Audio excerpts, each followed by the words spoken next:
আসসালামু আলাইকুম রহমতুল্লাহ। আজকের ক্লাসে আমরা অ্যাকাউন্টিং ইকুয়েশনের 2 নম্বর ফর্মের তৃতীয় ক্লাস করব। সকলে বইটা বের করুন। আর যাদের কাছে বই নেই তারা সরাসরি আমাদের সাথে যোগাযোগ করুন। অফিস থেকে বই নিলে সুলভ মূল্যে নিতে পারবেন, ক্যাশ অন ডেলিভারিতে। 1 টাকা অ্যাডভান্স করা লাগবে না। তো আসুন, নেক্সট অঙ্কটা আমরা এখানে 11 নম্বর প্রবলেম থেকে করব।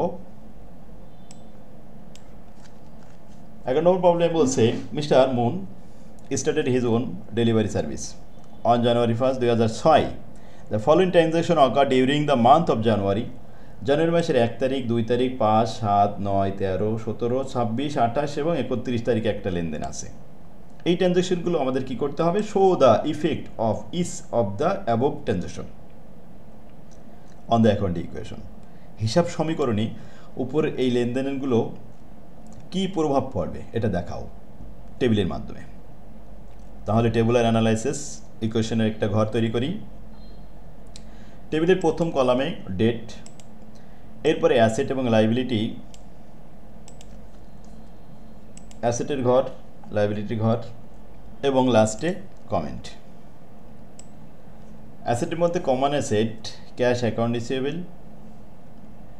আর প্রস্থ পড়ে দেখেছি আমাদের এখানে ডেলিভারি ভ্যান এবং সাপ্লাইস নামে দুটো অ্যাসেট বৃদ্ধি পেয়েছে, মোট হলো 4টে অ্যাসেটের ঘর। আর লাইবিলিটি বসে কমন লাইবিলিটি অ্যাকাউন্ট পেবেল এবং ক্যাপিটাল। আর প্রস্থ পড়ে দেখেছি এখানে নোট পেবেল নামে একটা ঘর আছে, সেটার জন্য একটা কলম থাকলো। তো প্রথমে 1 তারিখে মিস্টার মুন ইনভেস্টেড 20,000 টাকা ক্যাশ ইন দ্য বিজনেস। ব্যবসায়ী 20,000 টাকা বিনিয়োগ করেছে মুন 1 তারিখে, জানুয়ারি মাসের 1 তারিখ। ক্যারি ডেবিট, ক্যাপিটাল ক্রেডিট, ক্যাশের ঘরে 20,000 টাকা, ক্যাপিটালের ঘরে 20,000 টাকা প্লাস হলো ইনভেস্টমেন্ট অ্যাজ ক্যাপিটাল। 2 তারিখে purchase a van for delivery for a টাকা 10,000। মিস্টার মুন পেইড প্রদান করেছে 2,000 টাকা in cash and sign a note payable for the remaining balance. Remaining কত? 8,000 টাকা। 8 আর 2 10,000 টাকা। তাহলে 10,000 টাকা দিয়ে একটা ডেলিভারি ভ্যান ক্রয় করেছে, যেখানে 2,000 টাকা নগদ প্রদান করেছে এবং 8,000 টাকা বকেয়া আছে। জাবেদা হবে ডেলিভারি ভ্যান ডেবিট 10,000 টাকা, ক্যাশ ক্রেডিট মাইনাস হবে 2,000 টাকা আর নোট পেবেল ক্রেডিট 8,000 টাকা। তাহলে 2 তারিখে লেনদেন, ক্যাশের থেকে 2,000 টাকা মাইনাস হলো, ডেলিভারি ভ্যান 10,000 টাকা আর নোট পেবেল 8,000 টাকা। ক্লিয়ার। 5 তারিখে পেইড প্রদান করা হয়েছে 500 টাকা ফর অফিস রেন্ট। অফিসের ভাড়া বাবদ প্রদান করা হয়েছে ফর দ্য মান্থ, চলতি মাসের ভাড়া। ক্যারি ডেবিট, এখানে রেন্ট এক্সপেন্সের ডেবিট, ক্যাশ ক্রেডিট। তাহলে রেন্ট এক্সপেন্সের সকল খরচ ক্যাপিটাল থেকে মাইনাস হয়। ক্যাপিটালে মাইনাস করলাম 500 টাকা, রেন্ট এক্সপেন্সের নামে কমেন্টে লিখে দেওয়া হলো, আর ক্যাশের থেকে বাদ দেওয়া হলো 500 টাকা। 7 তারিখের ঘটনা, পারফরমেড 2400 টাকা of a service on account. সেবা দেওয়া হয়েছে বাকিতে, 2400 টাকা সেবা দেওয়া হলো বাকিতে। জাবেদা কি হবে? Account receivable debit, service revenue credit. তাহলে অ্যাকাউন্ট রিসিভেবলের ঘরে 2400 টাকা প্লাস হবে আর ক্যাপিটালের ঘরে 2400 টাকা প্লাস হবে সার্ভিস রেভিনিউ। 9 তারিখে লেনদেন,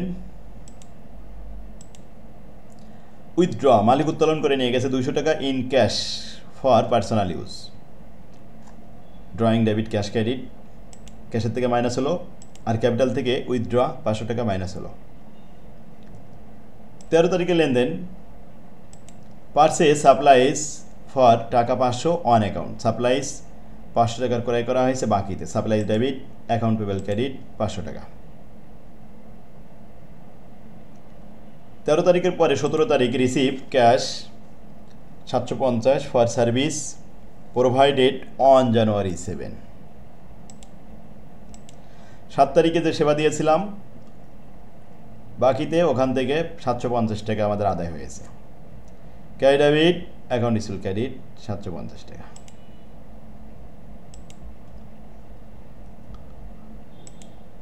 made a cash payment of টাকা 5,500 in the note payable.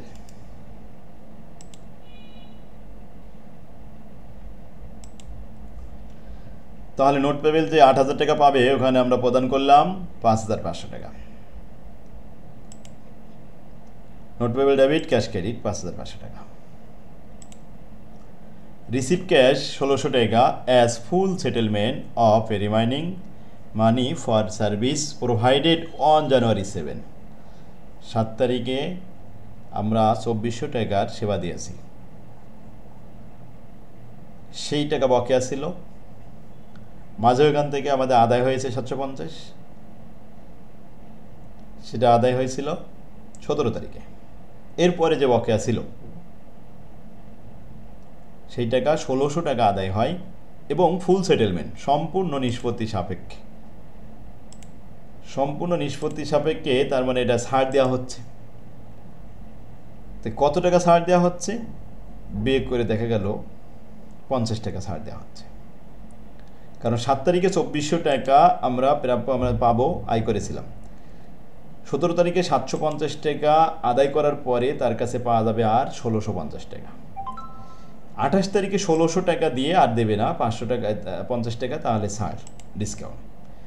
Carry debit 1650 টাকা, ডিসকাউন্ট ডেবিট 50 টাকা, অ্যাকাউন্ট রিসিভ ক্রেডিট 1650 টাকা। তাহলে ডিসকাউন্ট এক্সপেন্স কয় টাকা? 50 টাকা। 31 তারিখে পেইড 1000 টাকা ফর এমপ্লয় স্যালারি। এমপ্লয়ের স্যালারি প্রদান করা হয়েছে। Salary expense debit, cash credit. Salary expense debit, cash credit 1000 টাকা। ক্লিয়ার? তাহলে লেনদেন শেষ হয়েছে। এখন আমরা যোগ বিয়োগ করি। প্রথমে cash, account receivable, delivery van এবং সাপ্লাইস, অ্যাসেটগুলো সব যোগ করলাম। ক্যাশের করে যোগ করে 13,150 টাকা, অ্যাকাউন্ট রিসিভেবল যোগ বিয়োগ করে 0 হয়ে গেছে, আর ডেলিভারি ভ্যান 10,000 টাকা এবং সাপ্লাইস 50 টাকা, 500 টাকা হয়েছে। দায় পাশে অ্যাকাউন্ট পেবেল আর নোট পেবেল আর ক্যাপিটাল। নোট পেবেল 2500 টাকা আর অ্যাকাউন্ট পেবেল 500 টাকা এবং ক্যাপিটাল 20,650। তিনটায় যোগ করা হলো, তিনটা যোগফল 23,650। Asset 23,650, liability 23,650, asset equal liability মিলে গেছে। তার মানে অঙ্কটা সঠিক হয়েছে। আশা করি সবাই বুঝতে পারছেন। নেক্সট অঙ্ক 12 নম্বরটাও দেখেন সাথে। Sushmita traders her own delivery service.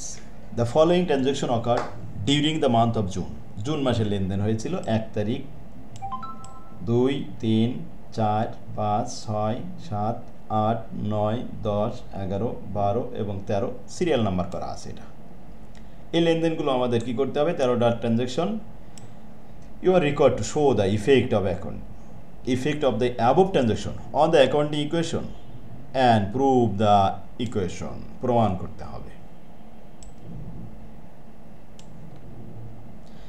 প্রথমে তাহলে একটা টেবিল তৈরি করেন, ডেট, লাস্টে কমেন্ট, আর অ্যাসেট সাইড এবং লাইবিলিটি সাইড। অ্যাসেট সাইডে ক্যাশ, অ্যাকাউন্ট রিসিভেবল, সাপ্লাইস আর ডেলিভারি ভ্যান 4টা অ্যাসেট হয়েছে, আর লাইবিলিটি পাশে অ্যাকাউন্ট পেবেল, নোট পেবেল আর ক্যাপিটাল 3টে লাইবিলিটি হয়েছে। প্রথমে 1 তারিখে লেনদেন, সুস্মিতা ইনভেস্টেড 10,000 টাকা ক্যাশ ইন দ্য বিজনেস। তাহলে সুস্মিতা তার বিজনেসে 10,000 টাকা ক্যাশ আসলো, ক্যাশ নিয়ে আসলে ক্যাশ ডেবিট, ক্যাপিটাল ক্রেডিট 10,000 টাকা। 2 তারিখে পারচেস এ ডেলিভারি ভ্যান, একটা ডেলিভারি ভ্যান ক্রয় করলো 10,000 টাকা, 10,000 টাকা debit, delivery van. Sushmita paid করেছে 3,000 টাকা, ক্যাশের থেকে মাইনাস করলো 3,000 টাকা, আর পাবে কত? 7,000 টাকা। And sign a note payable for the remaining balance. ওই অবশিষ্ট 7,000-এর জন্য একটা নোট পেবেল সাইন করলো। তাহলে নোট পেবেল ক্রেডিট 7,000 টাকা। জাবেদা হলো ডেলিভারি ভ্যান 10,000 টাকা, cash credit, delivery van debit হলো 10,000 টাকা, ক্যাশ ক্রেডিট হলো 3,000 টাকা, নোট পেবেল ক্রেডিট হলো 7,000 টাকা। ব্যাস, ক্যাশের থেকে 3,000 টাকা বাদ, ডেলিভারি ভ্যান 10,000 টাকা প্লাস করলাম, নোট পেবেলে 7,000 টাকা প্লাস করলাম, দায় বেড়ে গেল। 3 তারিখে পেইড 400 টাকা ফর অফিস রেন্ট। তো রেন্ট ডেবিট, ক্যাশ ক্রেডিট, ক্যাশের থেকে মাইনাস করা হলো, ক্যাপিটাল থেকে মাইনাস করা হলো। পারফর্ম 2,400 টাকা অফ সার্ভিস অন অ্যাকাউন্ট। বাকিতে সেবা দেওয়া হয়েছে 2,400 টাকা।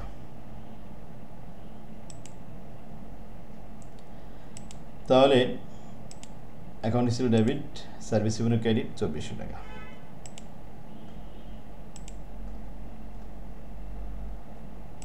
পাঁচ তারিখে উইথড্র 300 টাকা cash for personal use, drawing debit, cash credit 300 টাকা।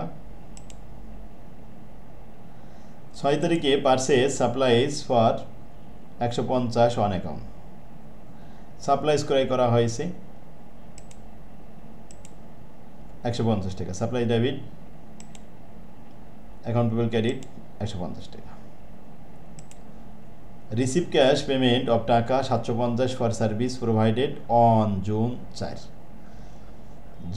জুন মাসের 4 তারিখে যে সেবা দেওয়া হয়েছিল বাকিতে 2400 টাকা, ওখান থেকে 400 টাকা পাওয়া গেছে, না 750 টাকা আদায় করা হয়েছে। তাহলে cash debit, account receive credit 750 টাকা, ক্যাশে যোগ হবে, অ্যাকাউন্ট রিসিভ থেকে মাইনাস হবে। 8 তারিখে পারচেজ গ্যাস লাইন ফর টাকা 100 অন অ্যাকাউন্ট, বাকিতে এটা খরচ হয়েছে, ক্যাপিটাল থেকে বাদ দিতে হবে। তাহলে gas line debit, account payable credit 100 টাকা, ফুয়েল এক্সপেন্সেস, গ্যাস এক্সপেন্স লেখা যায়। 9 তারিখে receive a cash payment of টাকা 1500 for service provided,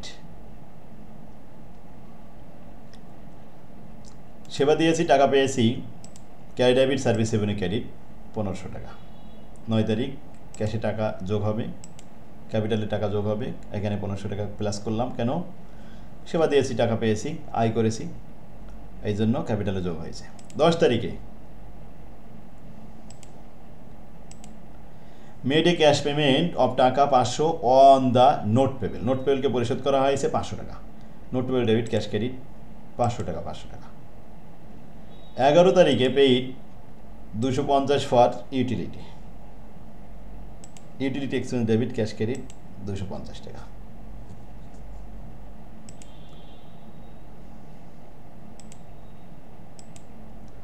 paid for the gas line purchase on account June 8 তারিখে যে আমরা গ্যাস ক্রয় করলাম 100 টাকার বাকিতে, ওটা পেইড করে দিলাম। তাহলে account payable debit, cash credit 100 টাকা, ক্যাশের থেকে 100 টাকা বাদ, অ্যাকাউন্ট পেবল থেকে 100 টাকা বাদ।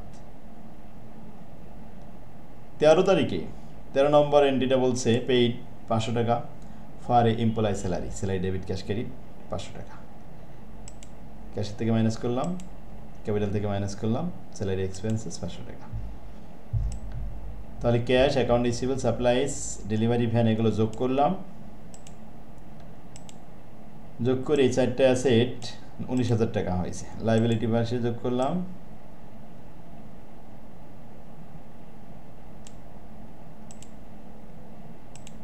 $19,000 টাকা। অ্যাসেটিক ও লাইবিলিটি মিলে গেল, ব্যাস অঙ্ক সঠিক হলো। আমরা সার্ভিস কনসার্নগুলো সব শেষ করেছি আজকে। আগামী দিন আমরা ট্রেড বিজনেসের অঙ্ক করাবো। তাহলে সকলেই ভিডিওগুলো শেয়ার করে টাইমলাইনে রেখে দিন। আর কি কি ক্লাস আপনাদের লাগবে, কোনটা আপনারা বুঝতেছেন না, আর কীভাবে ক্লাস নিলে আপনাদের সুবিধা হয়, এই বিষয়ে বিস্তারিত কমেন্টে একটু জানাবেন। ওমা তৌফিক ইল্লা বিল্লাহ। আসসালামু আলাইকুম।